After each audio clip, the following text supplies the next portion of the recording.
বিচারপতি তোমার বিচার করবে যারা, আজ জেগেছে এই জনতা। এই জনতা বিচারপতি তোমার বিচার করবে যারা, আজ জেগেছে এই জনতা। খালিদ খলিল ভাই সিনিয়র সাংবাদিক এবং গিটারিস্ট, আমাদের আন্দোলনের একজন সিনিয়র কর্মী, ওনাকে কিছু বলার জন্য বলবো। শ্রদ্ধেয় আজকের এই সভার সভাপতি আমাদের শেখ সাদি খান, উপস্থিত সম্মানিত শিল্পী কুশলী বৃন্দ, আমরা আজকে এমন একটি মুহূর্তে এখানে উপস্থিত হয়েছি, আমাদের পিঠ 2 মিনিট দেওয়ালে ঠেকে গেছে। বাংলাদেশ সংস্কৃতি ও শিল্পী অধিকার সমন্বয় পরিষদ মার্চ মাস থেকে, সম্ভবত আমি যদি ভুল না করে থাকি পলাশ ভাই, এপ্রিল মাস থেকে বিটিভির দুর্নীতি এবং দুর্নীতিবাজ কর্মকর্তাদের বিরুদ্ধে আন্দোলন করে আসছে। এখন এটা কিন্তু ব্যাপক অর্থে এই বিষয়টা বিটিভির দুর্নীতি এবং দুর্নীতিবাজদের বিরুদ্ধে আন্দোলন। এখানে অনেকেই বলেছেন যে তাদের সমস্যার কথা, আমি একটু মোটা দাগে বলতে চাই যে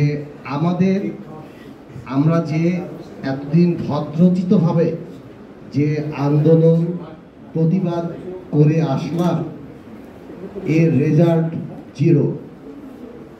আমাদের শিল্পীদেরকে ভাবে, অর্থাৎ আমলারা, আমি বলি আমলা না, তারা কামলা, এই কামলারা বাংলাদেশের সম্মানিত শিল্পী কুশলীদেরকে তারা ভাবে তারা রাস্তার লোক, তাদের কোনো মর্যাদা নাই, মান সম্মান নাই। কথায় কথায় তাদেরকে চাকরিচ্যুত করা, প্রোগ্রাম বন্ধ করে দেওয়া, এগুলো আর হতে দেওয়া যাবে না।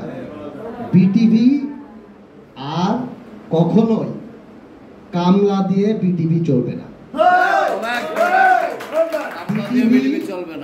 চলবে। এই বিটিভির জন্ম যারা দিয়েছেন, আজকে এখানে অনেকেই উপস্থিত আছেন, লিনুবিল্লাহ ভাই শুরু করেছেন, বলে গেছেন, শেখ সাদি খান ভাই এই টেলিভিশন জন্ম দিয়েছেন, এই টেলিভিশন থেকে অনেক শিল্পীকে তৈরি করেছেন। আজকে আমি একটু দুঃখের সঙ্গে বলবো, ক্ষোভের সঙ্গে না, আমাদের যে শিল্পীদের এই আন্দোলন, এখানে আমরা এই বিটিভি যে সমস্ত শিল্পীদেরকে প্রমিনেন্ট বানিয়েছেন, এদেশে অনেকে প্রয়াত হয়েছেন, অনেকে এখনো জীবিত আছেন।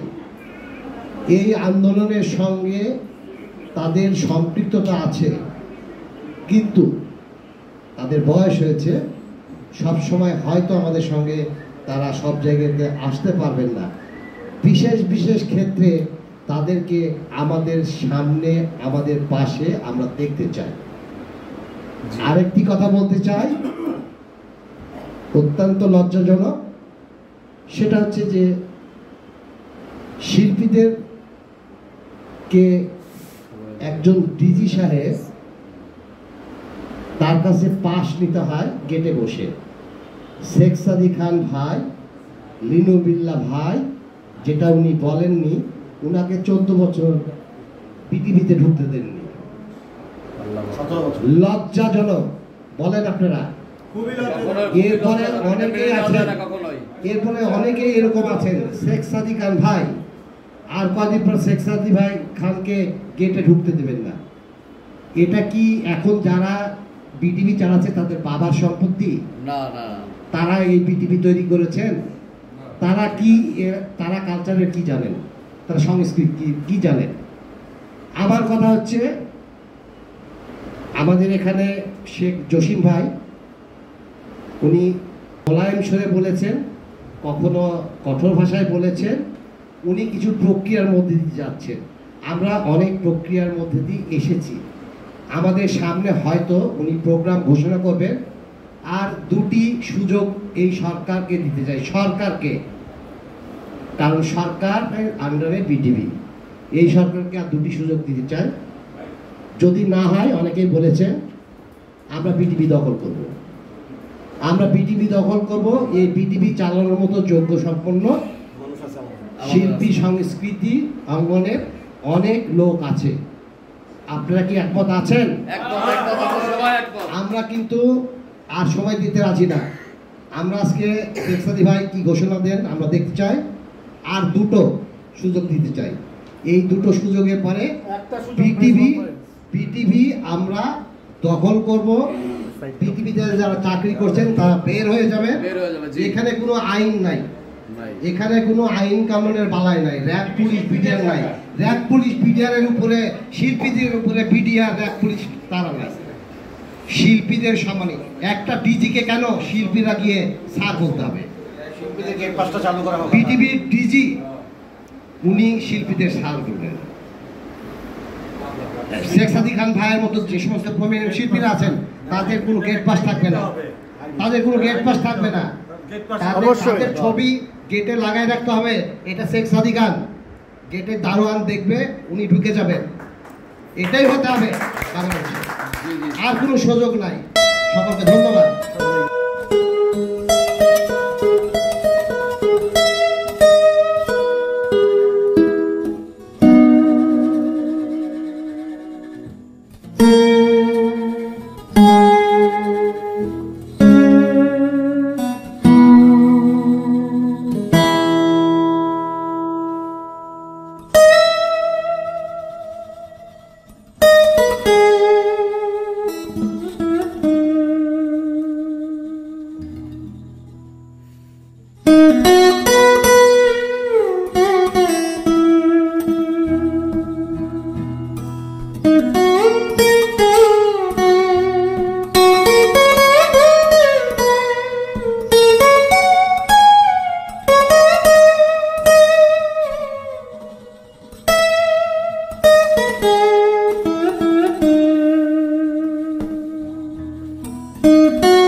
ভাই